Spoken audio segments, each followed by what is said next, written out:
Hello folks, how you doing? So okay, from the last video, that basically when I talk about churches or individuals from churches that I've been to, I'm talking from truth, from that point of truth, from what I saw, from what I witnessed, and from what I experienced in those places. So I can talk about Green Street Baptist Church years ago because I was there. I can talk about King's Church in Chatham, Kent because I was there. I can talk about the church I was in Boscombe, Bournemouth, Dorset, because I was in that church. And I have spoken about what I experienced in that church and how I brought an idea to the pastor that would have helped the church, would have helped the people in the church, and he just couldn't be bothered. Just couldn't be bothered. The idea was a very, very simple one: to have every single person in the church, connected to one another, where they have to pray for that person prays for them. So you get each other's phone number, name, you keep in contact. So on a weekly basis or daily basis, whatever is up to you, you contact each other, say, is there anything you need me to pray for? Is there anything you're struggling with? And so you pray for that person for 3 months, say 3 months. Then change. You get someone else's number and you pray for that person and they pray for you. Because that way everyone knows that there's somebody praying for them. Everyone has somebody praying for them. And also, you can be accountable to each other. That can help people to be accountable.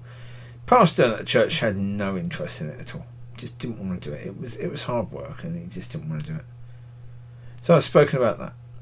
So when I speak about the River Church, when I speak about Oasis Church, when I speak about, well, I've never been to Oasis Church, but I've seen some of their videos on Facebook. Actually, you can see their services on Facebook, and they're very, very poor.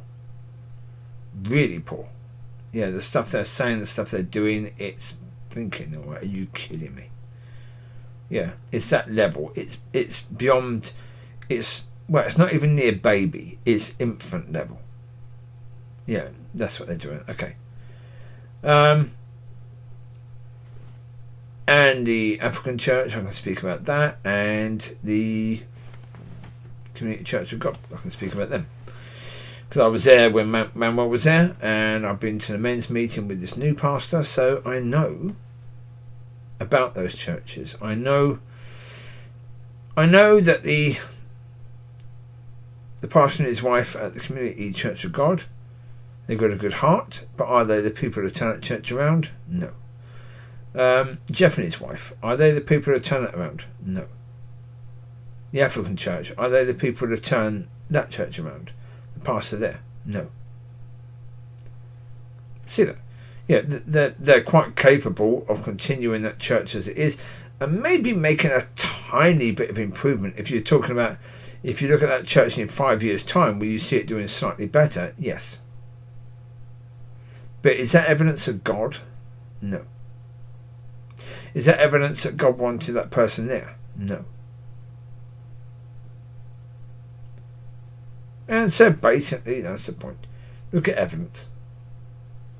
Look at it from an evidence-based situation, and so, okay, I can see the evidence there, and I can see that, okay, it doesn't look promising for those places, and what I'm saying is based upon the truth of what I experienced there and what I saw there. And I have no reason whatsoever to believe that they're doing any better, because, as I said in the last one, the whole idea of banning people, that is so against the nature of God. So against the nature of God. It is ridiculous.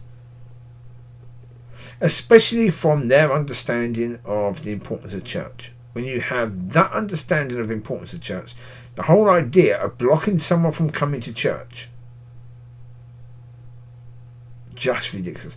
Well, because it's easier than getting people to deal with their issues and teaching people how to deal with offence in an appropriate manner. Well, that's if they know. That's the point. That's if the likes of Jeff Oakes actually understands how to deal with offence in an appropriate manner. I'm not sure if he does. But if he does, of course, it's hard work getting people to deal with that stuff. Because when someone comes to you with something stupid, where they got offended, you tell them to man up and bloody deal with it. Yeah? Ask them if there's any truth, then why are you getting offended if there's no truth in it? If there's truth, go to God about it. Simple as that. That's the reality. Go to God about it. Yeah. But rather than do that, they'd rather ban people. Okay? Okay. Then do that. Yeah. That's the way they want to do things, and okay, but as I say, that hasn't changed.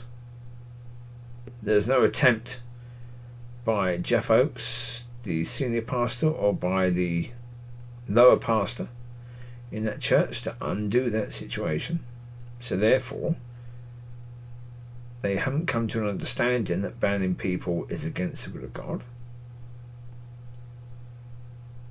But if they haven't come to that understanding, then it's very unlikely that they'll come to the understanding of it's important to help people to deal with their issues.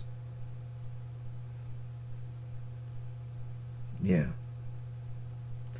So all in all, yeah. When I do videos about that, I'm pretty secure in the fact that would be the case. When I do videos talking about the fact that church members, when they go to hell, they're going to despise, absolutely and totally despise, the pastors and leaders of their church that helped them to go to hell. Of course they are. Of course they're going to absolutely despise those people. That's obvious. That's not anything that shouldn't be understood by people. That's an obvious situation, isn't it, really? And it's an obvious situation to understand that if your congregation are going to hell, it's most likely that the leadership will be joining them there, isn't it, really? It's very unlikely that the leadership will escape hell, but the people that are following them, or the people that are whatever under them, are going to be in hell. That's very unlikely. And it's also very likely indeed that if you're not helping people to deal with their issues, and you're not caring about fruit and all of that, then come on. You're not really going to be bothering to help people to deal with the things that really matter, are you? Because there are things that really matter, and there are things that the devil will use to drag people down, because he has thousands of years of experience in doing so, and he knows exactly what he's doing and how to do it. And if we're not in churches that are aware of that and awake to that, then we're in trouble. And if you're not watching out, if there's no accountability, if there's no concern about fruit, if there's no desire to help people to deal with their issues, then the devil's going to use. The devil's got all those things that he can use to destroy your relationship with God. Right? When that's the case, then the people are in trouble. Simple as that. It's not about picking on one group of leadership compared to another. I can only speak to what I know and about the churches that I know. And I've been in more churches recently. I can speak about them as well. It's unfortunate for these particular churches. But there you go. It is what it is. These are the ones that God wanted me to see. So these are the ones I'll talk about. So there you go. You take care. God bless. I'll speak to you soon. Be a blessing. Be blessed. And enjoy. Speak to you soon.